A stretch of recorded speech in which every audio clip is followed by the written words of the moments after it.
दो फेरे के लिए खड़े हुए। नितिन और अलका ने अग्नि को साक्षी मानकर 7 वचन लिए। चारों तरफ तालियां गूंजी।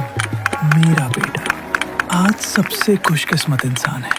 इतने बड़े घर की बहू, इतना सुसंस्कारी खानदान। सुहाग रात का कमरा, लाल चुनरी चारों तरफ लहरा रही थी। फूलों से सजा हुआ बिस्तर, दियों की लौ बार बार कांप रही थी, जैसे कोई सांस ले रहा हो। और हवा में हल्की हल्की घुंघरू की आवाज, जैसे कोई अदृश्य पायल पहने धीरे धीरे करीब आ रहा हो। नितिन इसे अपनी जिंदगी की सबसे खूबसूरत रात समझ रहा था, पर सच ये था कि ये रात उसकी जिंदगी की आखिरी सुकून भरी रात थी। अरे वाह, मेरी दुल्हन तो पहले से ही मेरा इंतजार कर रही थी। सॉरी यार, दोस्तों ने जबरदस्ती पिला दी, वरना मैं कब का तेरे पास पहुंच गया होता। पर प्रॉमिस, आज के बाद शराब को हाथ भी नहीं लगाऊंगा। वो अलका के पास जाता है, घूंघट उठाने को हाथ बढ़ाता है। चलो अब तो घूंघट उठा दो, मुझे देखने तो दो कितनी खूबसूरत दिख रही है मेरी बीवी आज। खूबसूरत? अब तक कितनी लड़कियों को कहा होगा ये झूठ। अरे पागल, तुम पहली हो, सच में। अचानक उसकी नजर अलका के कंधे के पीछे जाती है। ये कौन है तुम्हारे पीछे? कौन? कोई भी तो नहीं है। नहीं, अभी था कोई औरत लाल साड़ी में, मुझे साफ दिखा। कितनी ज्यादा पी रखी है तुमने। कोई नहीं है यहाँ, शायद दिए की लौ से परछाई उभरी होगी। अब घबराओ मत। अचानक कमरे की सारी लाइटें फ्लिकर करने लगी। एक ठंडा तेज झोंका आया और उस झोंके के साथ साफ साफ सुनाई दी पायल की खनक। कौन है? कौन है यहाँ? वो जिसे तुम भूल गए, पर मैं तुम्हें नहीं भूली। अगले दिन नाश्ते के टेबल पर अरे बहू, तुमने तकलीफ क्यों की? नौकरानी से कह देती, वो ले आती। नहीं माँ जी, आज पहला दिन है ना, पापा जी को मैं खुद सर्व करना चाहती थी। लो पापा जी, पी लीजिए, अभी अभी गर्म किया है। ग्लास देते वक्त उसकी उंगलियां ससुर की उंगलियों से हल्की सी टच होती हैं।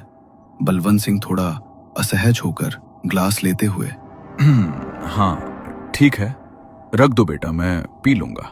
गरम है ना दूध? और मैं भी गरम हूं ना पापा जी। बलवंत सिंह चौंकते हैं। अलका तुरंत नॉर्मल होकर सास की तरफ देखती है।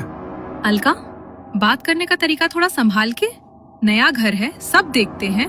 क्या हुआ माँ जी? मैंने तो बस इतना ही कहा, दूध ठंडा ना हो जाए इसलिए।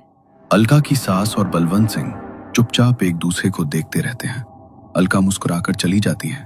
नितिन जब घर लौटता है तब अलका की सास नितिन को अलका के व्यवहार के बारे में बताती हैं। ये सब क्या था आज?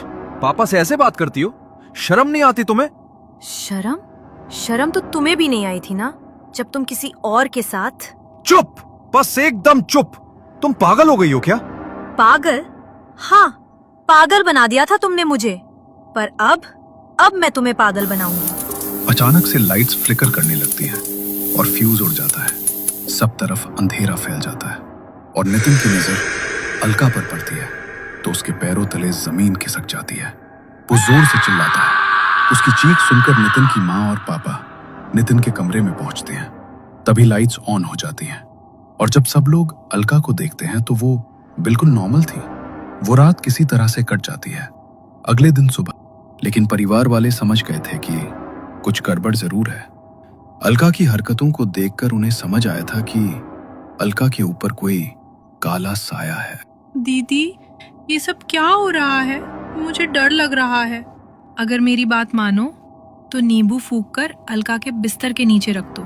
अगर सुबह सड़ जाए तो समझ लो काला साया है। रात को अलका के तकिए के नीचे एक नींबू रखा जाता है। सुबह जब देखते हैं तो वो नींबू पूरी तरह से सड़ चुका होता है, सूखकर काला पड़ जाता है। लोगों के बीच ये मान्यता बहुत प्रचलित है कि अगर किसी पर बुरी नजर, काला जादू या ऊपरी बाधा होती है तो नींबू रात भर में उस सारी नकारात्मक ऊर्जा को सोख लेता है, इसलिए सुबह तक वो सड़ जाता है। अलका के साथ भी यही हो रहा था। हे भगवान, ये तो सच में।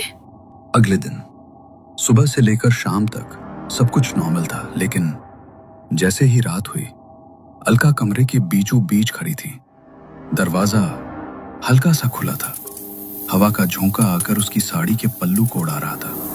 लाल रंग की साड़ी उसने इतने अदा से लहजे में लपेटी थी कि पेटीकोट का नाड़ा भी दिख रहा था। आंखों में मोटा सा काजल, होठों पर गहरी लाल लिपस्टिक और बालों को खोलकर एक तरफ झटकते हुए वो मुस्कुरा रही थी।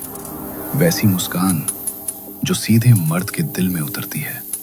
वो धीरे धीरे कमरे में घूम रही थी, कमर को लचकाकर जैसे कोई कोठे की तवायफ अपने मेहमान को रिझा रही हो।